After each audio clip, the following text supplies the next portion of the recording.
Welcome to the Hair of the Dog podcast. I'm your host, Nicole Begley, and today we have an incredible guest on with us. You might have heard him as the LinkedIn guy. We're not talking about LinkedIn today. Instead, we're talking about how to build your brand value and your branding and just build your business in a way that clients are ready to spend more money with you, and how to manage all your time while you're doing it and set the proper goals. So stay tuned. Today we have Jeff Brown on the podcast, and it's a great conversation. Welcome to the Hair of the Dog podcast. If you're a pet photographer ready to make more money and start living a life by your design, you've come to the right place. And now, your host, pet photographer, travel addict, chocolate martini connoisseur, Nicole Begley. Hey everybody, welcome back to the Hair of the Dog podcast. I am your host, Nicole Begley, and today we have an incredible guest. I am so excited to have him here with me to chat with you guys about all sorts of goal setting, time, productivity things. It is Mr. Jeff Brown, all the way over there from the UK, and his business is focused on marketing, but a lot of people know him as the photographer's mentor. So Jeff, welcome to the podcast. Thank you. It's been a pleasure to be on. Yeah. So excited to have you here. Before we get started, I always kind of love to get the background a little bit from our guests of how you got into photography and kind of what your photographic journey has been like.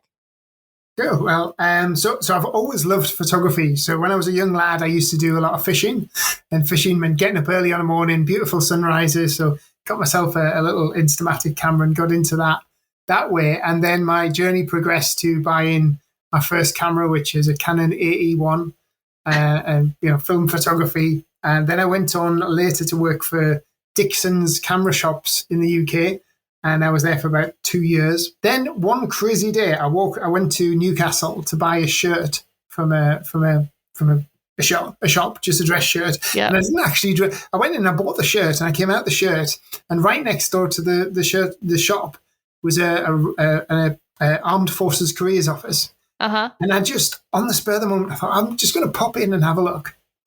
And I popped in and had a look and came out, and I'd signed up for the Royal Navy for 22 years as an aircraft engineer. And I went and joined the aircraft engineer to become an aircraft engineer for 22 years. I did 2 years service. And then once you get to a certain point in the military, you can join what's called sidewards entry branches. And I found they had a branch of military photographers. And I thought, oh, that's brilliant. But you couldn't have joined that from off the street. You had to be a serving military member to do it. So I applied for the military photography branch. You had to jump through a lot of hoops to get in there because it was really small. There's only 80 people in the entire armed forces within that. And passed the tests and got in. So I became a serving military photographer, which was brilliant. Funny enough, the first ever military job I did on my own after passing through the 6 months training, which was 6 months, 28 exams. It was very, very intense.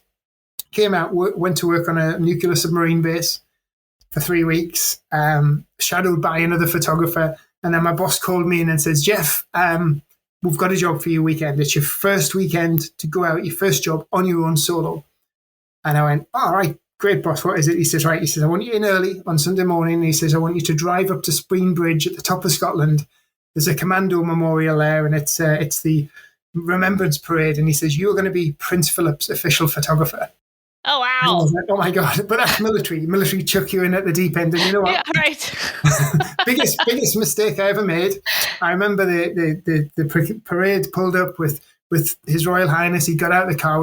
I'd been there for about 2 hours. I must have polished my lens and checked my gear over 50 times. He came out, and I was banging, taking loads of pictures, walking along next to him, running ahead of him, getting different shots. And I remember thinking in my mind, oh my God, I've got tons, hundreds of amazing images. And then it dawned on me when I thought, I've got hundreds. I hadn't actually put a film in. Oh, no. Never made that mistake again in my life. So say you learn by your mistakes. So then I did, after that, after 8 years in the military, I went to work for the intelligence services because they're very, very closely linked to the photography branch. Did 2 years with them. Loads of people used to come into my office saying, Jeff, you're the military photographer, aren't you? And I was like, yeah. And I think, great, I've got an intelligence job. And I went, can you photograph me dog? Or can you photograph my daughter? Oh, my daughter's getting married. Or do you do family portraits? And then I suddenly thought, I wouldn't mind doing this as a full-time job. So 2 years later, I left, and I'd met a guy in there who's another military photographer who lived in my local area. And we decided we'd go into business together. But he was married and had 2 kids. I was still, I was dating a girl, but I wasn't married. So he says, right, you go out first. You set the business up, and if it works, then I'll come out because I've got more to lose. Right. So like I went out, set the business up. But when you leave the military, you get $7,500 to spend on training. So I thought, well, I'm fairly well trained as a photographer. Why don't I spend this money on marketing and branding and learning how to run a business? And then 6 months later, Kev came out, and he got $7,500. So we spent $15,000 on training, which is more than some photographers spend in their entire lifetime. You know? Right. And consequently, because of that, the business just took off. And that was 2004. Within 3 years, we had 5 photography businesses, each doing 6-figure sums. We had a wedding business. We had a portrait one, which was under the wedding business. We had a school, nurseries and kindergartens type business. Then we opened a boudoir makeover, doing the lingerie side. And then we had the commercial side as well. And wow. It was doing absolutely fantastic. And then in 2015, we split the businesses up. I stupidly bought a pub. I've always fancied buying a food pub, and I thought, I'll buy a food pub. And I think that's a dream a lot of people have. And then they're like, oh, man, food service is tough. Oh, it was, you know what? I spent, because we had done very well, so I had quite a lot of money. So I thought, I invested $160,000 into this food pub. And it was going to be a bit of a wedding venue as well. And I literally lost the whole lot in 12 months, plus another 60,000 on top. And I suffered a lot from depression. I tried to I've said this before, I don't mind saying it, I tried to drive my car off a bridge, drunk. And I ran away to Northumberland, to the middle of nowhere where I live now. And I thought, right, you need to refocus your life, get yourself back in order. I was still doing weddings at the time. And consequently, the whole breakdown of the pub, I ended up getting divorced as well. So it was a fairly tough time. Mm-hmm. And I restarted my life and thought about creating a training business for photographers on marketing, on mindset as well, because I'd overcome the depression and got through it. I went through a very dark time myself and created this program. And now it's absolutely going phenomenally. My entire life has changed. I can't remember the last time I was miserable, I was unhappy, or raised my voice. And I've created a program that is, it gives me more freedom. I've got weekends to spend with my daughter. That was one of the big reasons I went for that after the divorce, because I couldn't be doing weddings every weekend, because otherwise I wouldn't see my daughter. So, right. So last wedding was last year, and now I'm photography free. I'm just purely mentoring and marketing. And I'm an ambassador for about 8 different companies and sponsored by Loxley's Labs in Glasgow. So yeah. Wow. That is definitely the most unique story that I've ever heard for how someone got into photography. It was not just like, I started taking pictures of my kid or my dog, and then somebody asked, no, I joined the military. That's incredible. That's incredible. Oh man. Yeah. I love it. So, during all that time, when you're running how many different brands? It was 4 or 5 photography brands. You probably also had to have a pretty good handle on some time management and creating systems and things like that. So were you, you guys probably had associate shooters then for some of those, or were you guys, the two of you, doing all the photographing for those different brands? No, so we had in the end, at our height, we had 4 photographers, and then there was me and Kev, and 2 of the photographers did the retouching and the editing, and we had 2 makeup artists, and we had a guy who was full-time marketing and on calls for us as well. He was the guy who took the knockbacks, phoning up places to get us in places. He sorted out a lot of our commercial jobs, for construction and hotel photography. So he would phone up and try and get us meetings with people. Nice. That's fantastic. Is that the time management piece? Is that something that you've always found something like as easy for you, or is it something that like the military instilled with you, or how did you kind of start to get a handle on being able to manage all that? I think, to be honest, I'm a little bit of a weirdo in the fact that I'm one of these people who, I'm extremely OCD. So you're a control enthusiast, not OCD. Control enthusiast. If my girlfriend gets in the car and she turns up the volume in the car to sort of like 19, I start sweating, and I just can't leave it there. I have to have it on an even number. It has to be 20. my car, I just changed my car the other week, and I was worried that I didn't want to change it too early because I would have got a 71 plate in the UK, and so I ended up getting a brand new 22 plate. I'm like, I'm so relieved because I couldn't have had an odd number in my number plate. I would have. That's hysterical. But I think I am very organ. With one of the things about being OCD, one of the benefits of that is that everything has to have its place. So I have to do things in a logical order. Now I'm one of these like irritating people who gets up early in the morning, and I'm at my peak first thing in the morning. Mm-hmm. And I have this little club, and it's very unique because I don't think anybody else in Northumberland's in it. And I call it 444 Club. So my alarm goes off at 4:44 because it's all even numbers. And I get up, and that's when I'm at my most productive. And I do my important jobs of the day, or what I call my consistency jobs, early morning, because by the time it gets to 2:00 in the afternoon, I can barely function, and I have to have a baby nap, and then get up and have a coffee, But it's that consistency and knowing what I'm going to do and having things mapped out. Because I have a bigger goal, but the bigger goal is broke down into tiny, tiny, tiny, tiny little goals that I do every day when I get up, and that automatically fills the bigger goal. Right. Yeah, I think that is definitely a huge thing that not everybody looks at, is figuring out when they're most productive. And, I know quite a few people that morning is not their most productive time. Yeah. For me, it is. Maybe not quite 4:44, but like 7 a.m. 7 a.m. is more my jam, and I am good.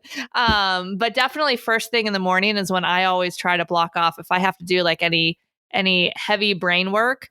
Like creating or writing or something like that. I do that in the morning, and then the afternoon becomes more like admin, editing, just like rote stuff that I don't need a lot of brain power because same thing. And after dinner, I'm done. I'm just toast. Like I can't really function on anything important. Where I know some other people that like their day doesn't even get started. Their creativity doesn't start until like the wee hours of the morning. So like they're total night owls.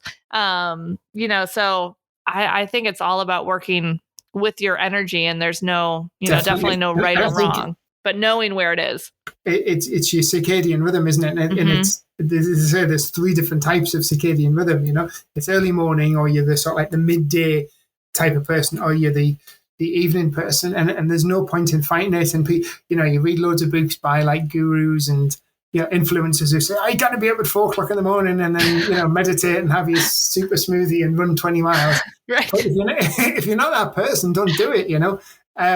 Do what works for you. And for me, I don't set an alarm. I start to wake up at 4:30. It's just my natural time. Yeah. And even before I was in the military, I found the military side quite easy. When you had to organize your kit and iron it, I was in heaven. I was like, this is brilliant. Getting up early, and everybody else was like in tears, in basic training. And I was like, this is supposed to be hard. I love it. You're like, this is great. Why didn't I join years ago? But I think one of the big things about goal setting is that most photographers, what they do, I work with photographers in about 20 different countries around the world from all different types of niches, and I'll say, have you set goals? And they'll go, I want to shoot 50 weddings, or I want to shoot 500 portraits, and I want to make 150 grand. Mm-hmm. And I'll be like, right, anything else? No, that's it. That's my goal. So usually a photographer will set either a financial goal or a shoot goal. Mm-hmm. And then that's it. And I'll be saying, well, what are you doing to reach those goals? Oh, nothing. At the most, they've written the goals down on a piece of paper, and that's it. Right.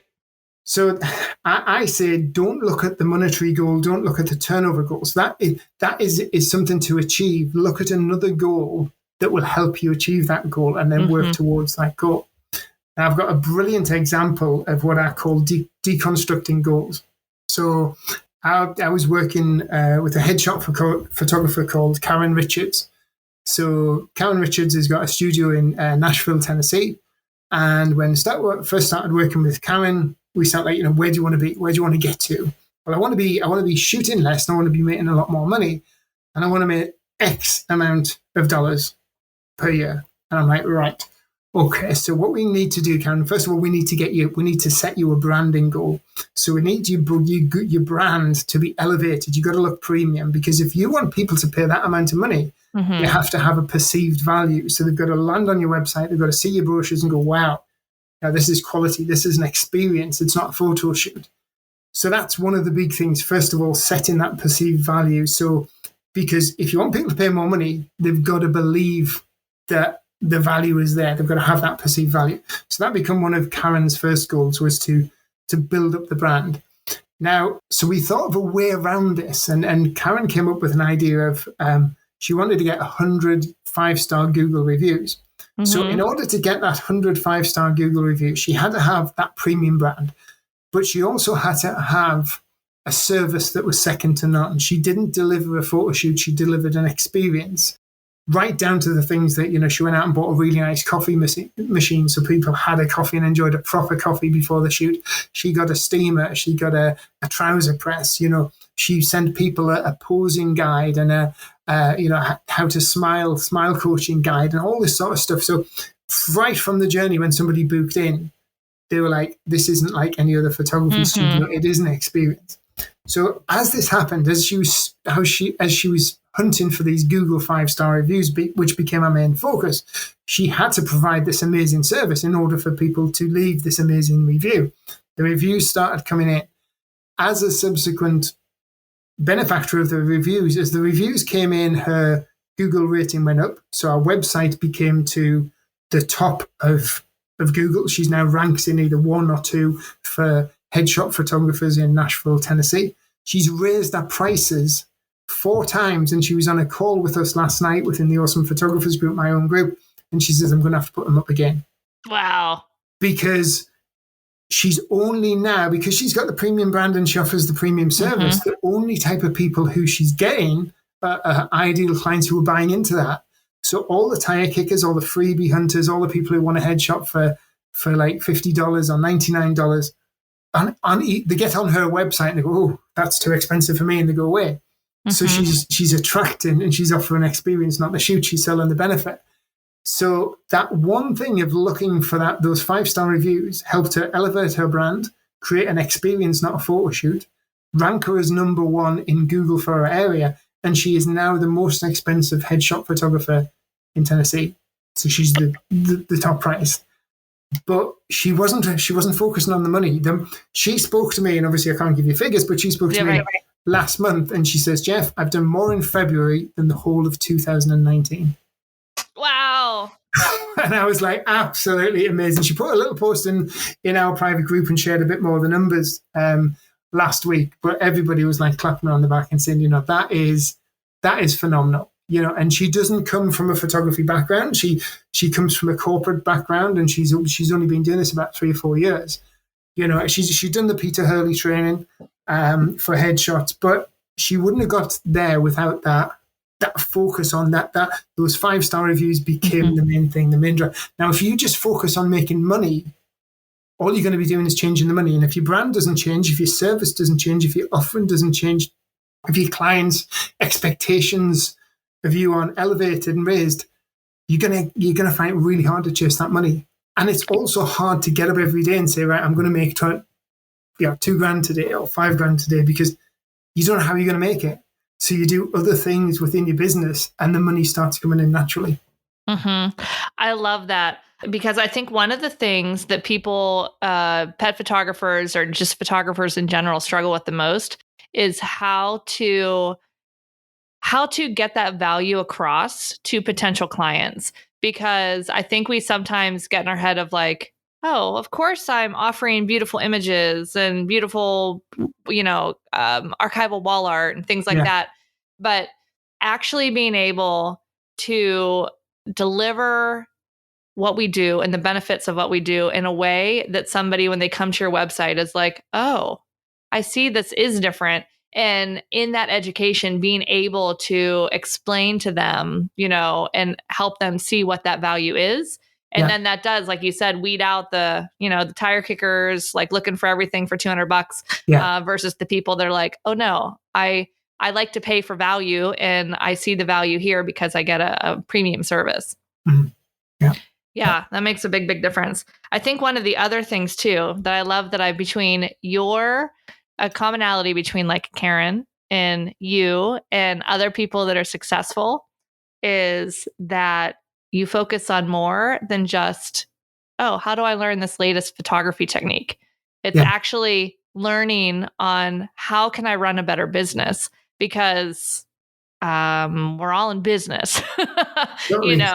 and so many photographers I see that are just like, they're so excited to learn the craft, but they don't want to spend the time or the investment to really like dive into that business piece. But man, it is so, so important. I'm personally a business nerd. I got into the business of photography. I always loved photography, but I really, really loved business. It's such an important piece.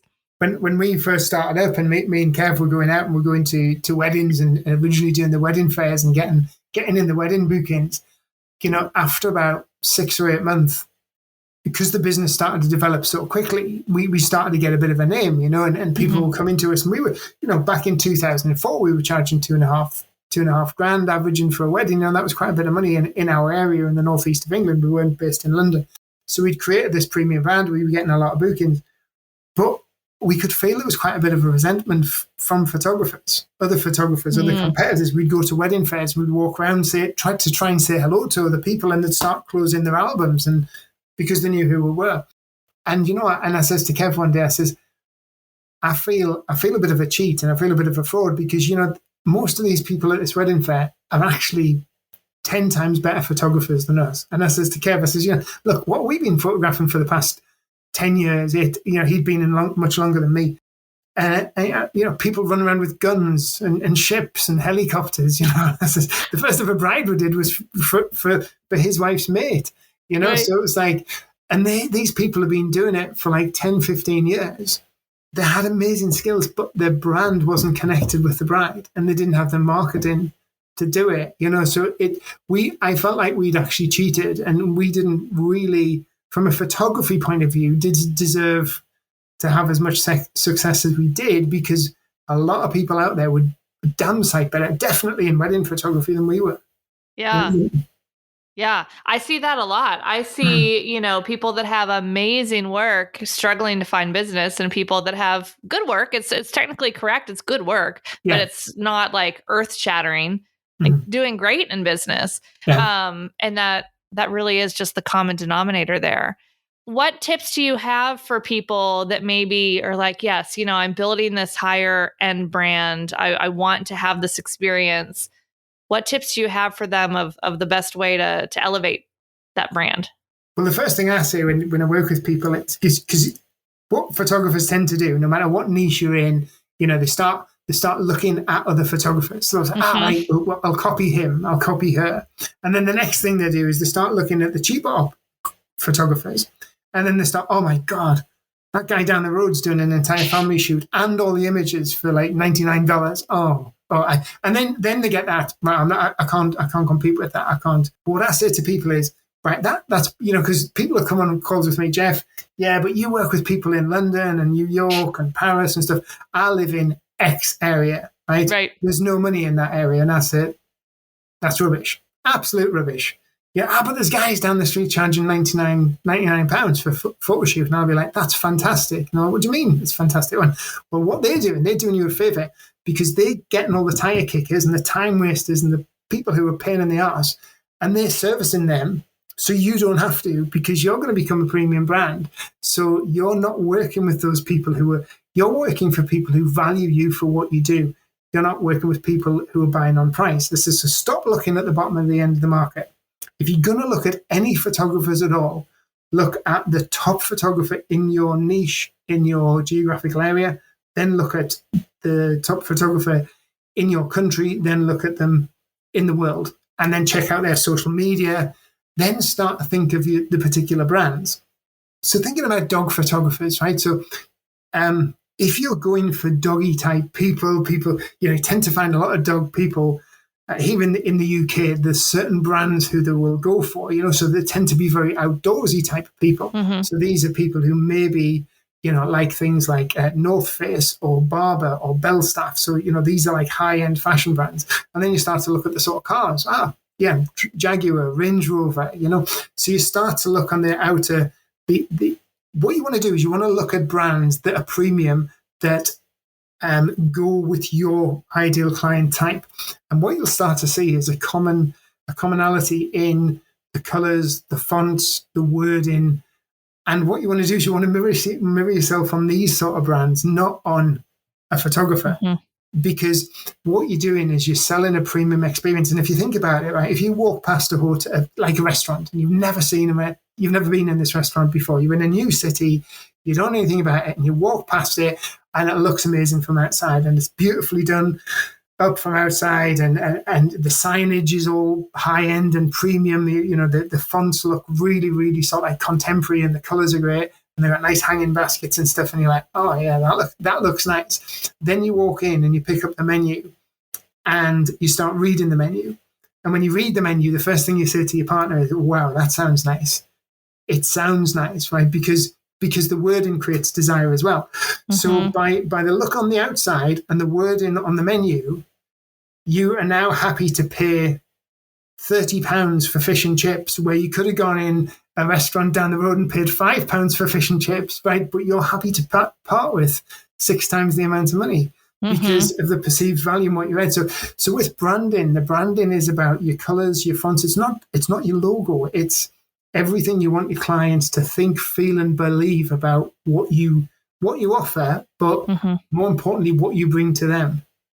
Yes. Yeah. And that's the whole thing. And when it comes down to, you dog photographers, what you're doing is you're capturing that moment in time. You're capturing an image that in years to come will become, the older that image gets, it becomes more of a priceless investment that you can never replace. I've got a photograph on my stairs of my daughter when she was 2-year-old, sitting at the base of Ben Nevis, which I took, and I've lost that image. So that picture that's on the wall framed, I can never get that picture back. So that picture is now priceless because I can't go back to that time because my daughter's now 14-year-old. So the emotional connection with that picture is even stronger because if I lost that in a fire, I couldn't replace it. So this is what you're creating for the clients. So you've got to communicate that because I'm a dog owner myself.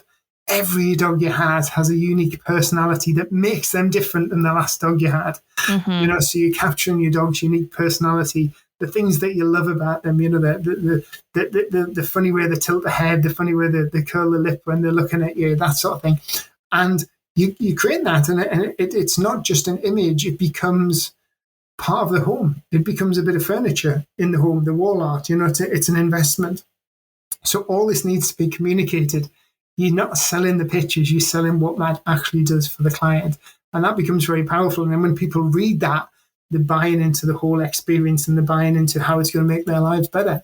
Yeah, absolutely. And I think the other part of that too is they're buying into that experience piece of it, where the whole experience from the initial contact and your consult and the session and the sales session all becomes part of that experience. It's like the same thing of eating at that 30-pound restaurant versus like the 5-pound, get it in a bag and go. Yeah. Where you're at the restaurant, it's a beautifully, designed area.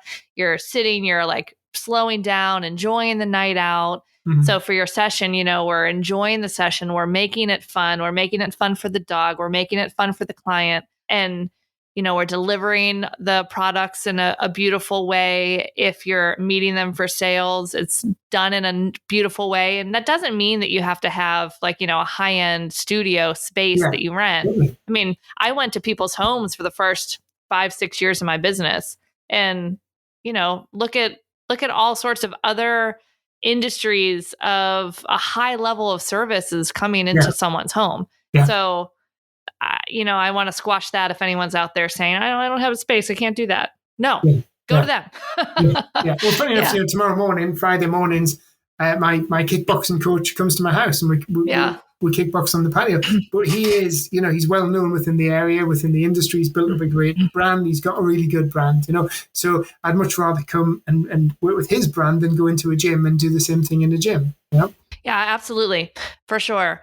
Gosh, we kind of went on a tangent about branding, but I think it was really, really important and a really good conversation. But I do want to kind of bring it back around, circle back around for a little bit of that kind of goal setting, because you totally nailed it before, where people set these kind of arbitrary, like wide goals. I have kind of two thoughts here, and I'd love to hear your thoughts on my two thoughts. Number one is that people tend to set goals like that. I'm going to have this many number of new clients, or I'm going to have this much in sales, which, I like to initially think of that, but I don't like to set that as my goal. I like to then look at that and say, all right, if I want to hit $150,000 in revenue this year, what actions do I need to take? That's ultimately out of my control.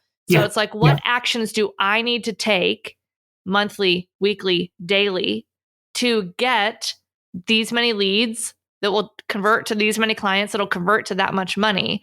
So that I try to bring my goals down into like my actual actions that are completely binary. Either I did it or I didn't do it, which I think a lot of people don't quite take it that far. Is that something that you kind of do too, or do you have another take on that? So what I do with my clients is that I wrote a book last year. I put everything I knew into this book called The Ambitious Photographer's Journal, and it's like, I think it's the only one of its type. You've got all these goal setting books. So I wrote one just for photographers and broke it down so that people would make this a habit. And I tell people to break their goals down into 8 different segments. And the first one covers the turnover and number of shoots. So that is the bigger, higher goal that you're going to achieve as a culmination of all these other things. Now, some of these other ones include like branding, and then another one comes might be website SEO and blogging. So I'm going to write. So if I set a goal to write, 2 blogs a month, so that's 24 blogs. I know that from that goal, that will help my website rank better. I'll make better connections with potential clients. And from just writing those blogs, I will probably get new clients as come in, and I will add to my email list as well. So 4 things might happen from that one thing. Another one of the goals is social media goal. So it might be, I'm going to post 16 times a month to LinkedIn, 30 times a month to Facebook. I'm currently sitting at 2,000 followers on LinkedIn. I want to have 4,000 followers by the end of this year. I've got X amount of followers on Facebook. I want to have this. So set down your physical. Don't say, I want to grow my LinkedIn. That's not a goal.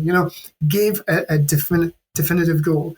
And then other goals that I actually put in like reward goals. Like, I want to buy this particular car by, and I actually, wrote down the make and the model and the type of the car, and I actually ordered mine last year, and I got it, and then it fell through last month because you couldn't get it for another 3 months. I ended up buying a different one. But then I'll have like holiday goals, and one of the other things I have as a goal is a lifestyle goal, and it always comes down to me a particular. It's getting harder. I'm 52 now. Is a particular level of fitness, because if I don't feel energized, if I go to the gym and I come back, I'm much more productive. So I always have that fitness goal, because if I'm feeling fit, I feel happier. I'm better in my mental self, because I've always had weight problems, I suppose, since I was a little boy. Bordering on being a little bit chubby. So if I keep my weight down, if I keep myself fit, I'm a lot more productive. I'm a lot more happier, and I feel more energized. So that becomes a goal as well. So I'll set myself a goal. Go to the gym. And I remember reading this saying that I thought it was absolutely brilliant. And the saying was, there's no such thing. If anybody says you don't have the time, That's absolute rubbish because we all have the same time. We all have 24 hours in the day. The fact of the matter is you have the time, you're just not making that particular goal a priority.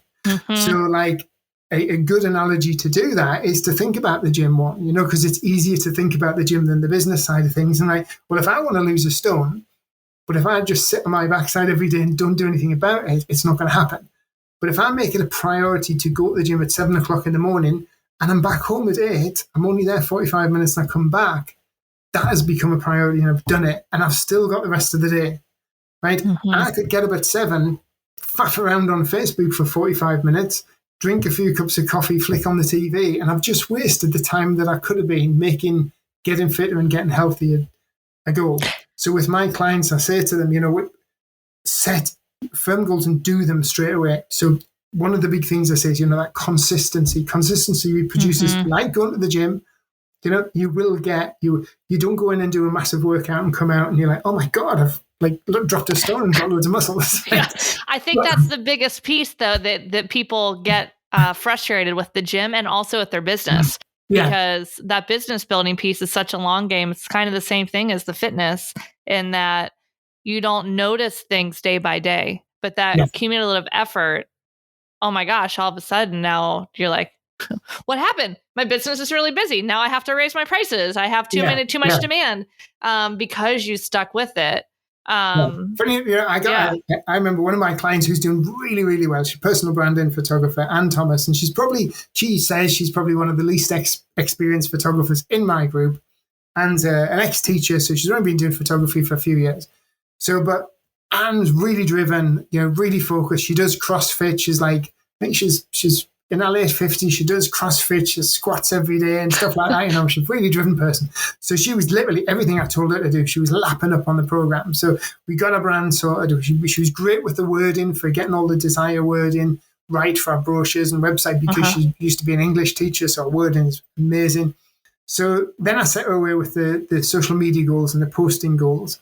And then I always remember, and I wish, because we joked about it, me and Anna, about a month ago. And I said, I wish I'd kept that email because I remember getting up one morning early, opening my laptop, and he's an email, and the title, my heart sunk, and the title was, Jeff, it's not working. And I could see it was from Anne. And I was like, and she was like, no matter what you do, it's just not working. I haven't brought any money into my business, blah, blah, blah. She spent this much money on my program. So I was like, right, we need a call. So jumps on a call. And I was like, Anne, tell me what you're doing. I'm doing this, I'm doing that, I'm doing it. Brilliant. How long have we been doing this? So about six or 8 weeks, something like that. So, Anne, you're doing everything right. I says, imagine you've got a really, really, really long hose, right?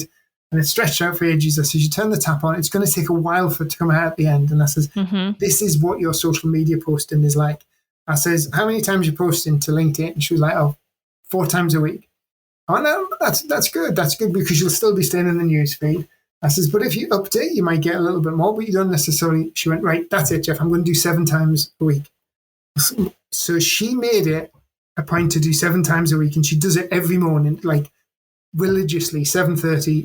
It's the first thing she does before she even opens up our email, because email is really dangerous because you open up email. Like, I'm going to post to Facebook. Oh, hang on, I'm just going to check my email. Oh, hang on, look, I'm responding to somebody. Oh, there's an offer from this particular shop. I'll just check, see if that jacket's still in stock. Now it's lunchtime. You can be like, oh my God, it's lunchtime. What have I done? Right? So she does that before she does anything else, post to social media.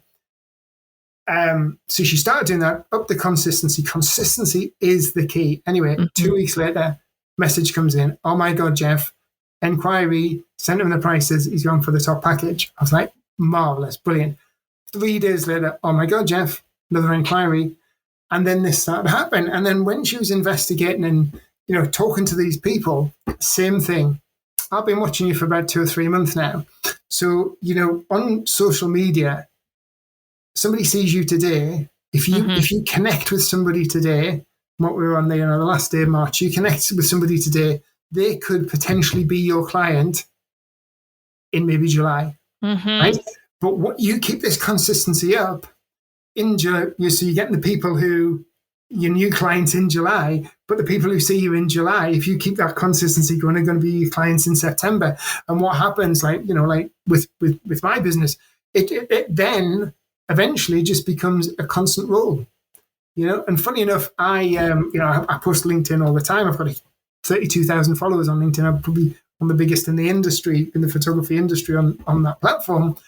3 weeks ago, before the big photography convention where I was speaking in London on a couple of days, I was so busy I couldn't post to LinkedIn for about 2 or 3 weeks. Then I posted to LinkedIn. My post just bombed because I'd gone out of people's news feeds. You've got to be seen, because there's somebody else who'll be more tempting and more interesting, will come in your place if you don't keep that. So it's visibility is credibility, and credibility leads to authority. And when you've got authority, you can charge what the hell you want. You can get that more money. But if you think about images and posting, that is like the digital currency. It's every influencer, every person who has like 1 million followers started with one. They put out their first post and didn't get a like, didn't get a comment. But what made them different is they just kept on with it. They didn't say, "Oh, this hasn't worked." And it's that consistency. It's like the people who keep going to the gym. One of my mates joins the gym every January and pays for a full year and never goes. And then the next year goes, "Oh, I gotta go. I gotta do it." Oh man, that's funny. Yeah. And, I think it can also kind of work with your habits too, of trying to create those kind of self rules. I know for me, if I don't do, any workout type stuff or things that aren't fun, like for me, business stuff is fun. And I'm like, oh yeah, I can sit at this computer all stinking day to a fault. And then I'm like, oh, well, I can go for that walk later. Oh, I could do this later. But later's never going to happen. If it's a priority, it needs to happen in the first thing in the morning. And then, and it becomes, I don't know what the technical, there's probably some technical, actual psychological term for this, but you get that early success in the day and it's like, oh man, I can do anything today. I've already done this. So you're starting your day with so much momentum. So yeah, I think for me at least, and I know some other people too, it becomes a challenge of choosing what the actual priorities are, because there's so many things vying for our attention and only so much time. And like you said, we all have the same amount of time. So if you're not getting something done, you've not made it a priority. But we have to basically prioritize our priorities, for lack of better term, right? How I break it down with my clients is I say, what we have is, it goes back to that thing, visibility is credibility. So the first thing, regardless of what jobs you got on that week, don't break the visibility cycle. Don't break the chain. So before you get out of bed, grab your coffee, you post to social media. You've done it. It's done. It literally takes you 15 minutes. That's it. If you're on LinkedIn, you might spend another 20 minutes reaching out, sending new connections. Then what I do on a Sunday night is I create I must do this job. It must be done by the end of this week. So if I've got to work till midnight the following Sunday to finish this job, I've got to do it, right? But it can be done any time over the course of that week. So you might say, right, one of my must-do jobs this week, I always say break things down, because what people do is they'll go, build a new website. Right. Right? And then this thing oh God, I can't build a new website today. And it just gets put off. So right, well, what you do is you break that down. So you're not going to build a new website this week. What you're going to do this week is you're going to get your homepage sorted out. So Monday, you're going to set aside an hour and a half on Monday to source the images for your homepage. And then when you've done that, that's it. Go and treat yourself with a bit online shopping or scrolling through Facebook or do something else, right? You've done that bit. Then Tuesday or even Wednesday, you're going to write 500 words towards your homepage or something. You start breaking stuff down. If you have it as now, one thing I do, when I did my last book, I knew that my book was going to have 45,000. The LinkedIn book was going to have about 45,000 words because I broke the chapters down. I roughly knew how many word count per chapter. So the way I looked at it is the thought of me coming in here every morning, early morning, when it's dark in the winter, writing was a bit of a nightmare. And also thinking of writing a book. So what I would think is each week I'd think of a particular chapter, because I knew each chapter probably had about 2,500 to 3,000 words. So I then thought, right, if I can write 500 words every morning, but what I'm going to do is I come down on a morning and in my living room, I've got this really, really comfy armchair, right? So I thought, what I'm going to do, let the dog out, go in the living room on a morning.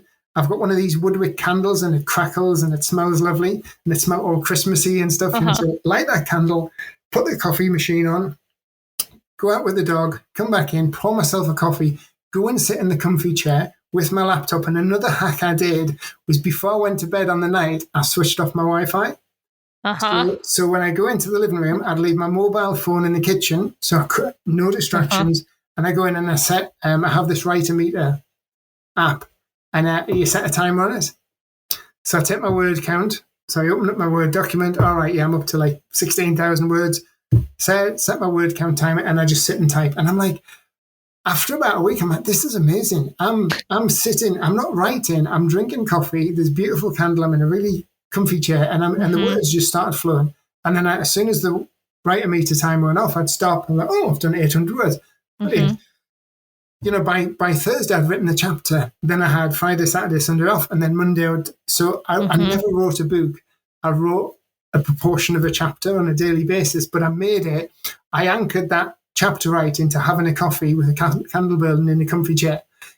I made it so much more easier. And if you've got to do little hacks like that to do things, then do it. Put some nice music on and, you know, just set yourself a scene to get that done. And I tell you what, the feeling of doing that every day, and then, you know, like this in the winter, it was still pitch black, and I wrote part of my book, and I'm like, oh my God, I've achieved so much, you know? Right.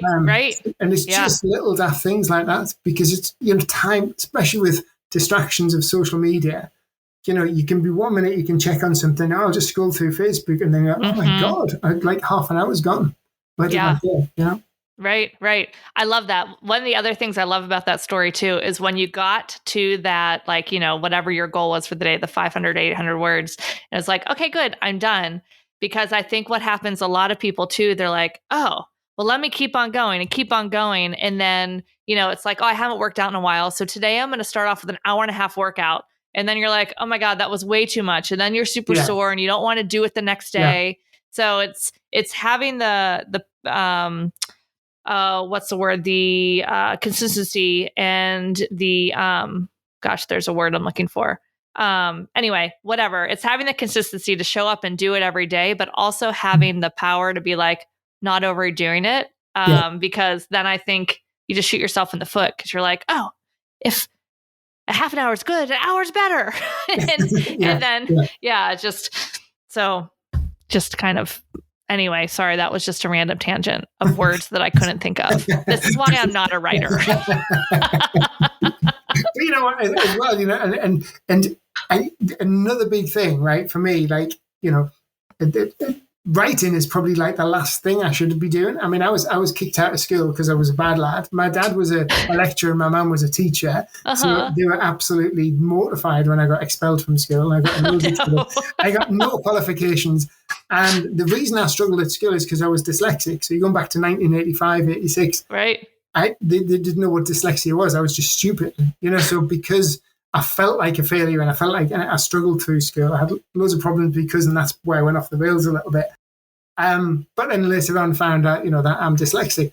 So my writing is far from perfect, but I do know my stuff. So all I concentrate on getting what's in my head down on that paper. I don't read it back, because if I read it back, God, I'd be going on for bloody ages. I'd get like 100 words done in a week. Right. My job is to get all this information down. I'll hand it over to somebody else to polish it. In fact, what I do is I get it all down, and then I start at the very beginning again.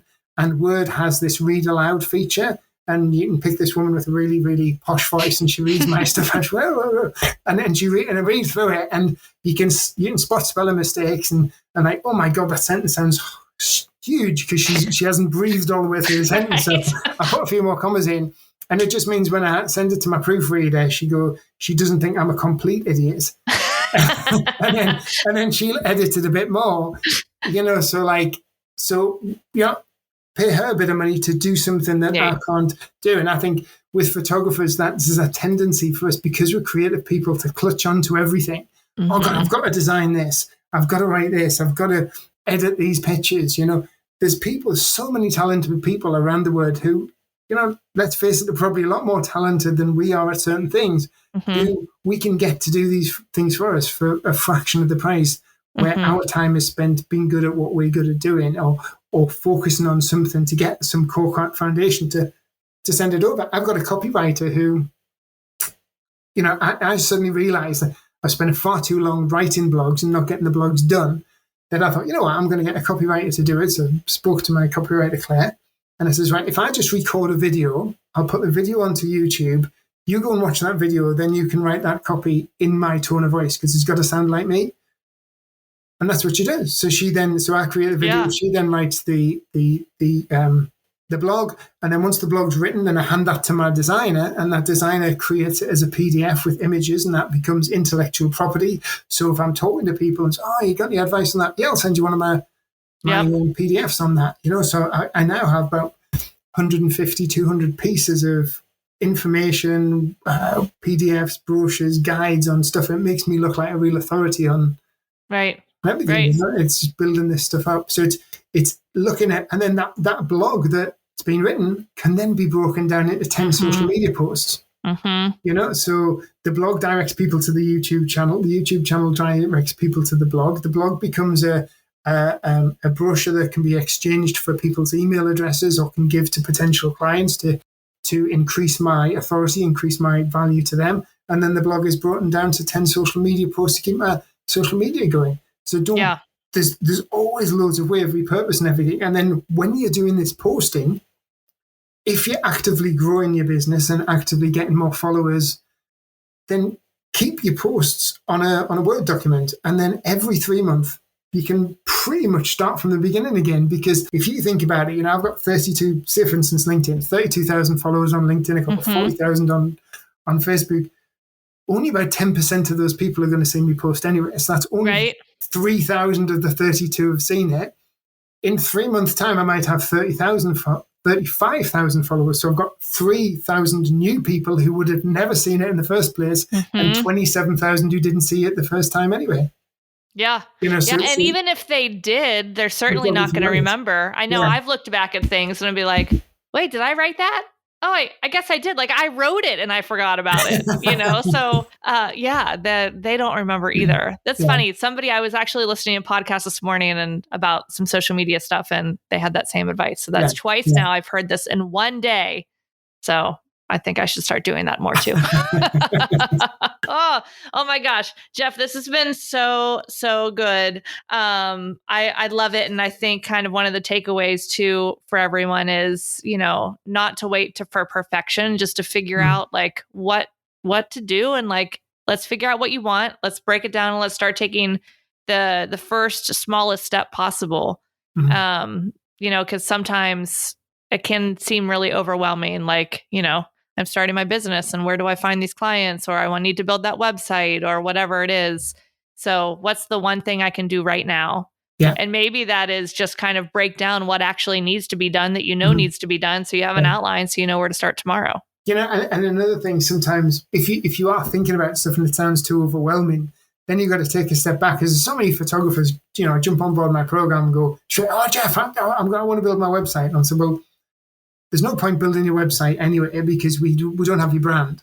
So if you built a website, it doesn't have a brand and it doesn't have a message. You've got to have a brand and a message to speak to your ideal client anyway.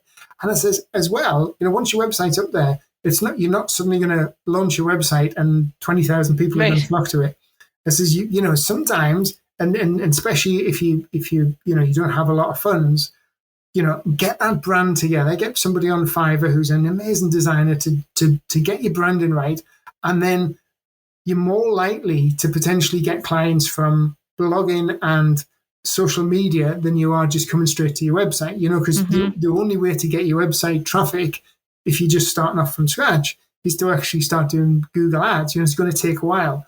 So you sometimes think, well, right, what's going to bring me money in quicker? Where can I put my focus that's going to give me the biggest financial returns? One of the biggest focuses is getting that brand right, because if the brand's right, that's going to help you charge a lot more money. And even if you just get 2 or 3 more jobs. If you get 2 or 3 more jobs at 2 or 3 times the more price, then that's perfect, you know. And then just look at the channels. Other ways is joint ventures. You know, if you team up with a dog groomer who's going to give out your vouchers every time somebody comes in to get their dog groomed, and they get a 10% commission kickback from the sales of the product as well, that's brilliant. And that hasn't cost you much. It's cost you what? Yeah, $40, $50 for some printed, really nice flyers that they hand out to the people when they come in and get the dog groomed. So look at ways of that's going to give you the best revenue return for the smallest amount of money, and not necessarily building the website and spending weeks on a website and launching it there and then not actually doing anything about getting traffic to it. Right. Yeah, the traffic to it is huge. I think a lot of people think, I just post the website with beautiful pictures and that's all I have to do for a business. But it's always about getting our offer, our message, and our images in front of more people. Totally. Yeah. Oh man, this has been so good. So thank you so much, Jeff. Really enjoyed it. Yeah, that was so fun. Let everybody know where they can find you online if they want to learn some more from you and follow you. So if you go over to LinkedIn, just type in The Photographer's Mentor or Jeff Brown, The Photographer's Mentor on LinkedIn. You can connect me with me on my personal Facebook, which is Jeff Brown, The Photographer's Mentor. And my website is thephotographersmentor.com. Perfect. Awesome. Thanks so much, Jeff. It was great to chat with you. And we will see you around Hair of the Dog soon. Talk to you soon. Thanks for having me on. It's been an absolute pleasure.